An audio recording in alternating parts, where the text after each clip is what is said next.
तो आदाब, नमस्कार, गुड इवनिंग, सत श्री अकाल। एक बार फिर आप तमाम लोगों का स्वागत है क्राइम तक की कहानी के इस एपिसोड में। उम्मीद है पूरी फैमिली अच्छी होगी, अपना और अपनों का ख्याल रख रही होगी। राजस्थान की एक अदालत से एक फैसला आया।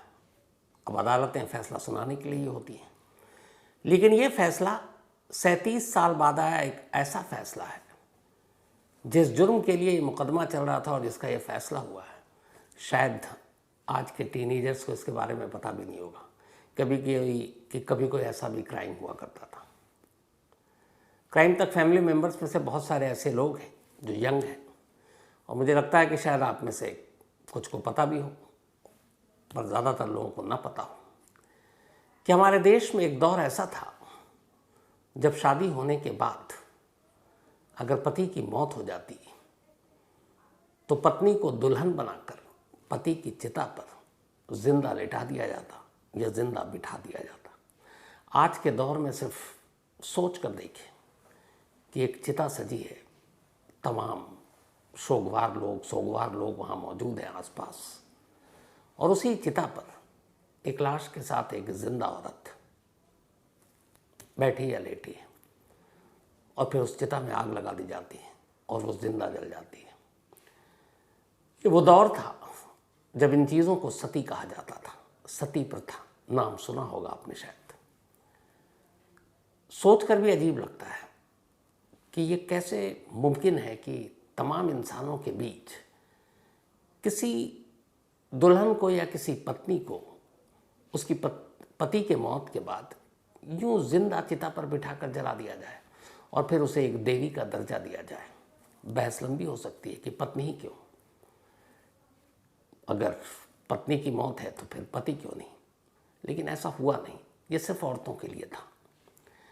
अंग्रेज़ों ने बहुत जुल्म ढाए हमारे देश पर, बहुत सारी बुरी चीज़ें की, लेकिन ये एक काम अच्छा किया था। 1829 में 1829 में वो अंग्रेज़ थे जिन्होंने इस सती प्रथा को लेकर एक कानून बनाया था और इसे क्राइम घोषित कर दिया था। और आखिरी जो केस हमारे देश में हुआ सती का, वो 1987, आज से 37 साल पहले राजस्थान की राजधानी जयपुर से मुश्किल से 2 किलोमीटर दूर एक गांव में। और अच्छी बात यह है कि 37 साल बाद फिर कभी सती प्रथा दोहराई नहीं गई, फिर कभी कोई मुकदमा अदालत में पहुंचा नहीं। और राजस्थान की जिस कोर्ट ने यह फैसला सुनाया है वो स्पेशल कोर्ट सती के केसेस के लिए थी, और यह आखिरी केस था जो सती प्रथा का उस अदालत में चल रहा था। 37 साल पहले जब इस अदालत में यह मुकदमा दिया गया, तब की सरकारों ने दावा किया कि फास्ट ट्रैक कोर्ट के हिसाब से इस मुकदमे का फैसला होगा और जल्द से जल्द दोषियों को सज़ा दी जाएगी। 37 साल पहले कहा था। 37 साल बाद अब इस केस का फैसला आया, और अफसोस 39 लोगों को जिन्हें कसूरवार गुनहगार ठहराया गया था, एक जिंदा पत्नी को उसके मुर्दा पति के साथ चिता पर बिठाने, लिटाने और जलाने का, उनमें से एक को भी सज़ा नहीं हो पाई। सब के सब बरी कर दिए गए। 37 साल बीत गए थे। 39 लोगों को पुलिस ने आरोपी बनाया था। उनमें से कई की तो मौत हो गई, कई के खिलाफ सबूत नहीं मिले, गवाह नहीं मिले, निकलते गए। लेकिन फिर आखिर में 26 लोग बचे। उनमें से भी धीरे धीरे 2004 में एक फैसला आया, कुछ निकल गए। आखिरी 8 लोग बचे थे, और उन 8 लोगों के मुकदमे का फैसला अब राजस्थान की कोर्ट ने सुनाया और उनको भी बरी कर दिया। और इस तरीके से इस देश की सती प्रथा का आखिरी मुकदमा, उसका दी एंड हो गया, बिना किसी नतीजे पर पहुंचे हुए। बॉलीवुड में एक मर्डर हुआ था, दिव्या भारती मर्डर केस। तो Bollywood murder Divya Bharti death case Kuku FM के ऑडियो लर्निंग प्लेटफॉर्म पर मौजूद है। आप वहां जाकर इसे सुन सकते हैं। और हाँ, आपको ये भी बता दूं कि 14 दिनों के लिए कुकू एफएम बिल्कुल फ्री है, यानी मुफ्त है। अगर आपको भी क्राइम स्टोरीज में खो जाना है तो आपके लिए एक ज़बरदस्त मौका है। रिसेंटली कुकू एफएम पर कुछ amazing crime audio books I हैं, और यकीन मानिए ये बहुत ही ग्रिपिंग है। चाहे आपको डिटेक्टिव मिस्ट्रीज, ट्रू क्राइम या थ्रिलर पसंद हो, कुकू एफएम पर सब कुछ मिलता है। कुकू एफएम आपके लिए एक स्पेशल 14 डेज फ्री ट्रायल लेकर आया है। लेकिन ध्यान रहे, ये ऑफर सिर्फ पहले 500 लोगों के लिए अवेलेबल है। तो अगर आप इन थ्रिलिंग कहानियों में डूबना चाहते हैं तो देरी मत कीजिए। वीडियो के डिस्क्रिप्शन में दिए गए लिंक पर क्लिक करें, कूपन कोड CMT K10 का यूज़ करें और आज ही अपना फ्री ट्रायल शुरू करें। आपको 999 फ्री कॉइन्स मिलेंगे। अगर आप बिना मेरे कूपन कोड के अप्लाई करेंगे तो आपको सिर्फ 7 डेज का फ्री ट्रायल मिलेगा। सोचिए, आप 14 दिन जितनी चाहें उतनी क्राइम ऑडियो बुक सुन सकते हैं, वो भी बिल्कुल फ्री। यह आपके कम्यूट, वर्कआउट या फिर एक शांत शाम को और भी एक्साइटिंग बनाने का परफेक्ट तरीका है। लेकिन याद रहे, वक्त तेजी से निकल रहा है और एक बार जब ये फ्री ट्रायल स्लॉट्स खत्म हो जाएंगे तो फिर ये मौका हाथ से निकल जाएगा। तो इस औसम मौके को मिस न करें। अभी अपना फ्री ट्रायल लें और क्राइम की बेस्ट स्टोरीज सुनना शुरू करें। After 14 days the subscription plan will be activated. पर सवाल ये कि मुकदमा क्या था। ये कहानी मैंने आपको बहुत पहले सुनाई थी, लेकिन मुझे लगता है कि ये जो फैसला आया, इस फैसले को सामने रखते हुए इस मुकदमे को भी जानना ज़रूरी है। 1987 की बात है। जनवरी का महीना था। जयपुर से कुछ दूर एक गांव, जिस गांव का नाम दिवराला, वहाँ एक नौजवान रहा करता था जो ग्रेजुएट था और उसका नाम था माल सिंह शेखावत। माल सिंह शेखावत ने जब कॉलेज पास कर लिया तो घर वालों ने कहा इसकी शादी कर देते हैं। ये वो दौर था जब शादियाँ जल्दी हो जाती थी। लड़की देखनी शुरू हुई। 2 गांव छोड़कर एक गांव में एक लड़की उन्हें दिखाई दी। रिश्ता तय हो गया। उस लड़की का नाम था रूप कंवर। 18 साल की लड़की, 10वीं पास, ठीक ठाक फैमिली। रूप कंवर के पिता का ट्रक का कारोबार। दोनों के बीच जनवरी 1987 में शादी हो जाती है। लेकिन उस वक्त चूँकि उम्र कम थी और एक परंपरा भी थी कि शादी के बाद जल्दी विदाई नहीं होती थी, गौना जिसे कहते हैं। तो शादी तो हो गई और शादी के अगले 8 महीनों में मुश्किल से किस्तों में 20 दिन रूप कंवर ने अपने पति माल सिंह शेखावत के साथ अपने ससुराल में गुजारा। सिर्फ 20 दिन अलग अलग किस्तों में। जनवरी में शादी हुई थी, सितंबर 1987 का महीना आ गया। इसके बाद रूप सिंह अपने गांव में थी। रूप कंवर जो अब सिंह हो गई थी। तभी एक रोज़ खबर आई 2 सितंबर 1987 को कि माल सिंह शेखावत की तबीयत अचानक बिगड़ गई है। घरवाले उसे लेकर सीकर अस्पताल पहुंचे। सीकर अस्पताल में वहाँ इलाज चला। उसके पेट में दर्द, उल्टियाँ हो रही थी। तबीयत ज़्यादा ख़राब थी। रूप कंवर के घरवालों को पता चला। रूप कंवर अपनी माँ के साथ अपने पति को देखने के लिए, उसकी तीमारदारी के लिए अस्पताल पहुँच जाती है।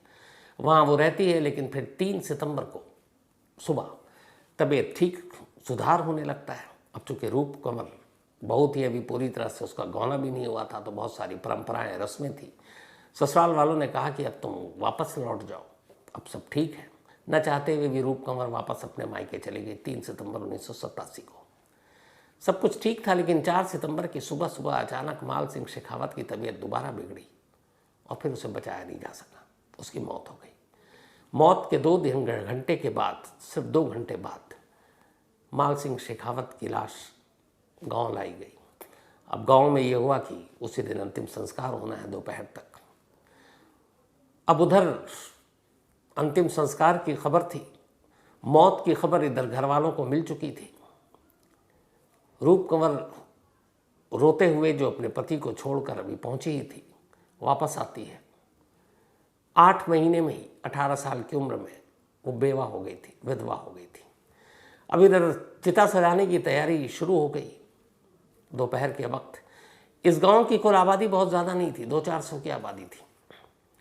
लेकिन दोपहर होने से पहले अचानक गांव में एक अफवाह बड़ी तेज़ी से फैलती है, और वो ये कि रूप कंवर अपने पति माल सिंह शेखावत से इतना प्यार करती है कि अब वो उसके बिना, उसने ऐलान कर दिया कि जिंदा नहीं रहेगी और अपने पति के साथ ही उसकी चिता पर लेट जाएगी और ख़ुद को सती कर लेगी।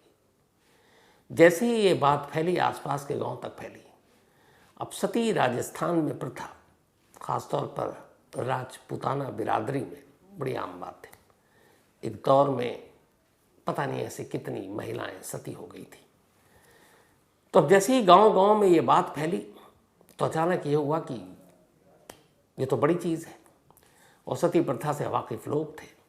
हालांकि अंग्रेज़ों ने 1829 में बंद कर दिया, लेकिन फिर भी ये जानते हुए कि गैर कानूनी है, लोगों ने गांव पहुंचना शुरू कर दिया। जिस गांव की आबादी मुश्किल से कुछ 100 थी, देखते ही देखते 4 सितंबर की दोपहर हज़ारों लोग उस गांव में इकट्ठा हो गए, सिर्फ इसलिए कि एक बीवी सती होने जा रही थी। अपने पति की चिता पर लेटने जा रही थी। दोपहर सब कुछ हो गया। ससुराल वालों ने रूप कंवर को सजाया, दुल्हन बनाया। इसके बाद उसे उस गांव का एक चक्कर कटवाया। फिर उसे लेकर शमशान पहुंचते हैं। शमशान के बाहर ही एक जगह पर यह सब कुछ बनाया गया था और चिता सज चुकी थी। पति शेखावत की लाश चिता पर थी। इसके बाद उस चिता की परिक्रमा कराया जाता है रूप कंवर से। 7 चक्कर लगाती है। हाथ में नारियल था। लोगों की, हजारों लोगों की भीड़ हुजूम इकट्ठा। अब इधर ये भी डर था कि यह गैर कानूनी है, पुलिस आ गई तो क्या होगा। रूप कंवर चक्कर लगा रही है। पति की मौत हो चुकी है, गहरे सदमे में है। कुछ रिश्तेदार जोर से आवाज़ लगाते हैं, थोड़ा तेज़ी से चक्कर लगाओ, अगर पुलिस आ गई तो फिर सब कुछ रुक जाएगा। फिर उससे तेज़ी से चक्कर लगवाया जाता है। जब 7वां चक्कर पूरा हो जाता है, नारियल फोड़ दिया जाता है। इसके बाद रूप कंवर को सहारा देकर चिता पर बिठाया जाता है। चिता पर बैठने के बाद वो अपने पति की लाश, उसके सर को अपने गोद में रखती है। अब सब कुछ तैयार था, चिता तैयार, एक जिंदा और एक मुर्दा उस चिता के ऊपर। अब शेखावत का भाई चिता को आग देने के लिए आगे आता है। उस रोज़ उस गांव में ऐसा एक भी घर नहीं था जिसने अपने घर से इस चिता को जलाने के लिए देसी घी न दिया हो, क्योंकि उनके लिए बड़ी बात थी कि हमारे गांव से एक और पत्नी सती हो रही है। 65-70 साल पहले इस गांव में एक और सती की कहानी आई थी, ये दूसरी बार थी। तो गांव के लोग खुश, जैसे जश्न मना रहे एक देवी आई है। हर गांव ने चिता को जलाने के लिए अपनी तरफ से घी दिया। इसके बाद चिता को अब जलाने की बारी आई। चिता को आग लगाई गई। जैसे ही आग की लपटें उठी, रूप कंवर तक वो लपटें पहुंची। सबसे पहले चश्मदीदों के हिसाब से उसके पैर तक पहुंची। वो चीखी चिल्लाई कराई और दर्द के मारे उस चिता से नीचे गिर गई। नीचे गिरी, लोगों ने देखा। लोगों ने फिर से उठाया उसे और उठाकर वापस चिता पर बिठाया और फिर जितना घी डाल सकते थे डाला। देखते ही देखते चिता ने आग पकड़ी। धू धू कर चिता जलने लगी और उसी के साथ रूप कंवर भी जल गई। वहाँ मौजूद लोगों के हिसाब से वो सती हो गई और वो एक देवी हो गई। उस वक्त राजस्थान में और सेंटर में दोनों जगह कांग्रेस की सरकार थी। राजीव गांधी प्रधानमंत्री थे और शायद हृदय जोशी राजस्थान के मुख्यमंत्री थे। अब ये सारी चीज़ें हो गई। अगले दिन धीरे धीरे इस दिवराला गांव में हुई सती की कहानी पूरे राजस्थान के अलग अलग गांवों तक फैली। ख़ासतौर पर जहाँ जहाँ राजपूतों की ज़्यादा आबादी थी, वो सभी, चूँकि सती प्रथा धीरे धीरे आज़ादी के बाद ख़त्म हो रही थी, लेकिन अचानक रूप कंवर के इस सती हो जाने से इसे फिर से एक बल मिला है, फिर से कहानी जिंदा हुई। अब सभी ने दिवराला गांव का रुख करना शुरू कर दिया। 5 दिन के बाद अचानक कुछ गांव के लोग जो इस प्रथा के खिलाफ थे, पढ़े लिखे थे, उन्होंने तमाम पुलिस से बात की। कोई कुछ कहने के लिए, क्योंकि पुलिस में भी सारी बिरादरी के वैसे ही लोग, उन्होंने कहा हम इस धार्मिक मामला इसमें बीच में नहीं पड़ेंगे, कानून को अलग रख दिया, कोई कुछ करने को तैयार नहीं। कुछ लोगों ने राजस्थान हाई कोर्ट के चीफ जस्टिस थे उस वक्त, उनको लेटर लिखा और कहा ऐसा ऐसा हुआ है। उन्होंने इस लेटर को ही एक आदेश के तौर पर लिया और पुलिस को हुक्म दिया कि इस मामले की जांच करो और FIR दर्ज करो। 5 दिन के बाद 4 सितंबर 1987 को रूप कंवर सती हुई थी। 9 सितंबर 1987 को पहली बार FIR दर्ज की गई। लेकिन FIR दर्ज करने के बाद पुलिस वालों ने कहा कि हमें तो गांव में एक भी चश्मदीद ही नहीं मिल रहा है, किसके खिलाफ दर्ज करूं, कोई नाम नहीं। फिर भी जांच जारी है, हाईकोर्ट का आदेश है। इसी दौरान में एक दूसरी खबर उड़ गई और वो ये कि 13वीं के दिन यानी 4 तारीख को ये सती हुई थी और उसके बाद 12 सितंबर को उसी गांव में दिवराला में एक चुनरी आयोजन होगा और उसी जगह जहां पर रूप कंवर सती हुई थी वहाँ एक मंदिर बनाया जाएगा। रूप कंवर को एक देवी का दर्जा दिया जाएगा। अब ये बात धीरे धीरे वहाँ से निकलकर जयपुर से होते हुए पूरे राजस्थान और फिर दिल्ली तक ये खबर दस्तक दे देती है। अब जब दिल्ली तक ये खबर आती है, उसके साथ नेशनल मीडिया उस वक्त वो भी खबर आती है कि आज के दौर में भी एक महिला सती हो गई। ये शर्मनाक है। ये खबर फिर इंटरनेशनल मीडिया तक पहुंच जाती है और इंटरनेशनल मीडिया भी भारत को लेकर अजीब अजीब बातें लिखता है कि आज के इस दौर में 1987 में कंप्यूटर की चीख पुकार मची हुई थी कि जब टेक्नोलॉजी और ये सारी चीज़ें तरक्की कर रहा है, भारत में आज भी एक पत्नी को इस तरह से जिंदा चिता पर सजा कर लिटाया जाता है या बिठाया जाता है। सरकार भी दबाव में आई, फौरन एक्शन लेने का हुक्म दिया गया। अब इधर प्रॉब्लम ये थी कि राजस्थान की सरकार एक्शन कैसे ले। अब उनकी भी मजबूरी थी कि उनके मंत्रिमंडल में बहुत सारे जो विधायक थे, मंत्री थे, राजपूत बिरादरी से आते थे और वो इसके खिलाफ जा नहीं सकते थे। अब दिल्ली तक जब ये खबर पहुंची, उसके बाद इंटरनेशनल मीडिया में ये खबर पहुंची, फिर तो हर तरफ थू थू होने लगी, क्योंकि जिस सती प्रथा पर 1829 में बैन लगा दिया गया था, जिसको लेकर तमाम अलग अलग महिला संगठन वो विरोध कर रही थी, जब ये खबर आई तो हर तरफ देश भर में विरोध प्रदर्शन शुरू हो गया महिलाओं के अधिकार को लेकर। सरकार भी फिर झुकी, सरकार ने फौरन एक्शन लेने के लिए कहा। इसके बाद राजस्थान सरकार से कहा गया। अब राजस्थान सरकार की दिक्कत ये थी कि उनके कैबिनेट में भी ज़्यादातर विधायक या फिर मंत्री वो भी राजपूताना बिरादरी से। अब वो कैसे जाएं? मामले को धार्मिक रंग भी देने की कोशिश की गई। तो अब हर तरफ से ये सारी चीज़ें, उधर जो हाईकोर्ट है राजस्थान का, उसने ऑलरेडी सो मोटो लिया हुआ है और इन सब के बीच में अब ये चुनरी का रस्म जो था और साथ में उस दिन मंदिर बनाने का, अब ये था कि क्या किया जाए, क्योंकि ये भी था कि लॉ एंड ऑर्डर बिगड़ सकता है। जिस तारीख को ये होना था 13वीं के दौरान, 13वीं पर इस गांव की आबादी जैसे मैंने आपको बताया बहुत कम थी, लेकिन जब ये खबर पहुंची धीरे धीरे सभी लोगों से कहा गया कि वहाँ पहुँचो और इसको बहुत बड़ा आयोजन करना है। उस दिन 1 लाख लोग इस दिवराला गांव में पहुंच चुके थे, 1 लाख लोग। अब वो धीरे धीरे अलग अलग खेपों में आ रहे हैं, ट्रकों में आ रहे हैं, बस में आ रहे हैं। इधर हाईकोर्ट का आदेश है कि इसको रोकना है, सरकार की भी सख्ती है। उधर पुलिस कह रही है कि क्या करूं, कहीं ये मामला गड़बड़ ना हो जाए लॉ एंड ऑर्डर के चक्कर में। तो फिर ये हुआ कि अंदर खाने की जो खबर थी वो ये कि उनसे कहा गया कि इससे पहले कि कानून रोके, पुलिस पूरी फोर्स वहाँ पहुँचे। तारीख इन्होंने जो बताई उससे पहले उन्होंने कहा कि तुम चुपचाप से 1 दिन पहले कर लो, और 1 दिन पहले ही इस चुनरी प्रथा को भी निपटा दिया गया और तमाम भीड़ 1 लाख लोगों की वहाँ पहुँची। इसके बाद खैर फिर पुलिस आती है, सब कुछ खत्म हो चुका था। अब चूँकि ये खबर पूरे देश में फैल चुकी थी, तमाम महिला संगठन लगातार धरना प्रदर्शन कर रही थी, तो अब सरकार को भी झुकना पड़ा। FIR को लेकर सख्ती की गई। अब धीरे धीरे लोगों से पूछताछ की गई। 39 लोगों को चिन्हित किया गया, 39 लोगों की पहचान की गई और उनका नाम FIR में दर्ज किया गया। इस दौरान इधर ये हो रहा है, इधर एक दूसरी कहानी अचानक आई कि क्या वाकई रूप कंवर ने अपनी मर्जी से अपने पति के साथ चिता पर जाने की ख्वाहिश जताई थी या उसके साथ ज़बरदस्ती की गई थी। तो इसकी सच्चाई तब खुली जब रूप कंवर के घर वालों ने बताया कि उन्हें तो इस बारे में पता ही नहीं था कि उनकी बेटी सती होने जा रही। न उसने बताया, न इवन घर वालों को बताया गया। कहा यह जाता है कि रूप कंवर से ज़बरदस्ती ये सारी चीज़ें कराई गई और जो चश्मदीद थे बाद में जब ये सारी चीज़ें आई, उनमें से कुछ लोगों ने गवाही दी कि जब जबरन उसको चिता पर बिठाया गया और जब अब चिता को आग लगी, उसके पैर झुलसने लगे, वो चीखती हुई नीचे खुद से कूदी, जिसको लोगों ने कहा था कि गिर गई थी और वो चिता पर जाना नहीं चाहती थी।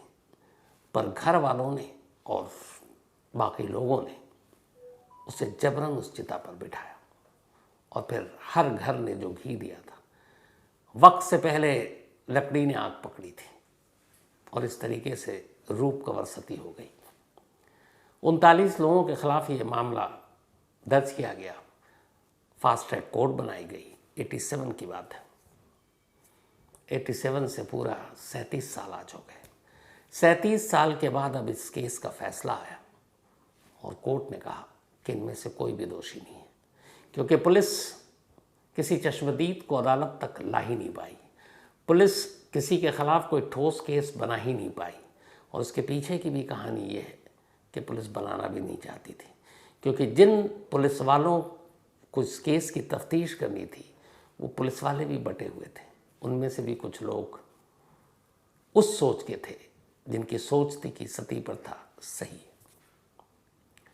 तो कानून के रखवालों ने ही कानून की धज्जियां उड़ाई और इस तरीके से इस देश के आखिरी सती जो कांड हुआ उसमें किसी को सज़ा नहीं हो पाई। लेकिन एक बात अच्छी हुई कि 1987 में इस रूप कवर केस के बाद जिस तरीके से देश भर में एक मुहिम चली, महिला संगठनें आगे आईं, लोगों को जागरूक किया गया। फिर धीरे धीरे लोगों में एक तरह से एक जागरूकता के साथ साथ जब वो पढ़ने लिखने लगे, पढ़ाई लिखाई की, तो सोच बदली और तब समझ में आया कि ये कहीं से भी किसी भी धर्म में ये सही हो ही नहीं सकता कि एक पति की मौत हो जाए तो पत्नी भी उसके साथ मर जाए। कैसे हो सकता है? यही वजह है कि 37 साल के, हालांकि 1987 में 10 और ऐसे केस रिपोर्ट किए गए थे, लेकिन उन सारे केसेस में हुआ ये था, इसी रूप कंवर के बाद कई और इलाके में हुआ कि अगर रूप कंवर कर सकती है तो बाकी क्यों नहीं। और कई और इलाकों में कम से कम 10 ऐसी महिलाएं थीं जिनको सती करने के लिए सारी तैयारी पूरी कर ली गई थी, लेकिन तब तक महिला संगठन इतनी ताकतवर हो गई थी कि ऐन वक्त पर पहुंची और उन्होंने इन सारी चीज़ों को रोका। उसके केस दर्ज हुए लेकिन वो हुआ नहीं था। लेकिन 87 के बाद सबसे अच्छी चीज़ ये हुई कि आज 37 साल हो गए, उसके बाद इस देश में, ख़ास तौर पर राजस्थान में जहाँ सबसे ज़्यादा ये सती प्रथा थी, कोई भी केस कभी सामने नहीं आया। इसकी एक बहुत बड़ी वजह है एजुकेशन। जब गांव-गांव तक शिक्षा पहुंची तो लोगों को फिर पढ़ाई लिखाई के साथ साथ धर्म की भी पूरी जानकारी मिली। धर्म के नाम पर जिस तरीके से लोगों को गुमराह किया जाता है, हर धर्म में ये कहानी है, चाहे आप क्रिश्चियन ले लें, आप हिंदू ले लें, मुस्लिम ले लें, जो पंडित, मौलाना, पास्टर, फादर, गांव में जो लोग कहते हैं लोग उसी को मानते हैं। लेकिन जब खुद लोग धर्म के बारे में पढ़ते हैं, समझते हैं, जानते हैं, तो फिर उन्हें ये पता चल जाता है कि सामने वाला कितना सच कह रहा है और कितना गलत कह रहा है, तो फिर वो खुद फैसला करते हैं। तो इस चीज़ ने एक अच्छा काम ये किया कि देश के ऊपर इस सती प्रथा को लेके जो कलंक लगा, मतलब विदेशों ने, दूसरे देशों ने हमारा मजाक उड़ाया था कि किस सदी में जी रहे हैं ये लोग, वो चीज़ बंद हो गई। लेकिन अफसोस ये है कि इस आखिरी मुकदमे का कोई ऐसा फैसला नहीं आया जिसको फैसला कह सके, सभी बरी हो गए। वजह यही थी कि कानून ने ही अपना काम ढंग से नहीं किया, तो फिर अदालत कहाँ से अपना फैसला सुनाती। तो ये थी वो कहानी।